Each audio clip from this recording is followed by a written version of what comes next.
এখন ঘটনা হয়েছে কি কাকা, এখন আপনি কি করবেন? সর্বশেষ আপনার প্ল্যান কি?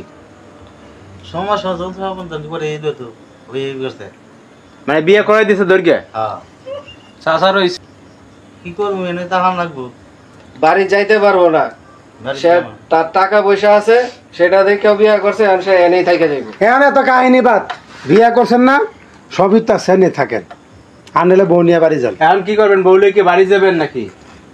ওরা জিগান হ্যাঁ না রে তা আপনি কইবেন ও কি কইবেন? আর উনারে জিগাবে। হ্যাঁ আমি এনে টাকা গরজামাই তাইলে তো বড় কথা। আপনি যে এই যে বউ পোলা মেয়ে আছে যে গ্রামে, তা এগুলো জানলে সমস্যা হবে না? না সমস্যা নাই, এই চাচা এই লবেতেই খরচ পাঠায় দিব। বুঝছেন, এই লবেই চাচা বিয়েটা করছে। চাচা গরজামাই থাকবো।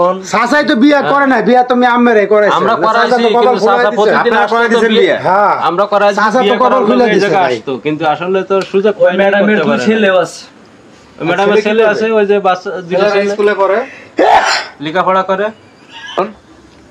ছেলে দুইজন কি করবো? ছেলে দুইজন তো এনেই থাকবো, আর ছেলে দুইজন তো আপনি মাইনাই করছেন তাই না?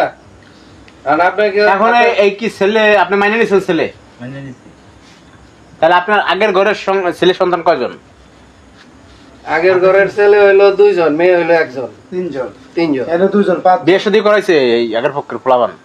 না বিয়ে শাদী করে নাই তো, তারা তো আগের ঘরের গুলা এখন মনে করেন কাজ করে, বিয়ে শাদী করাই না এখনো, গ্রামে গ্রামে থাকে।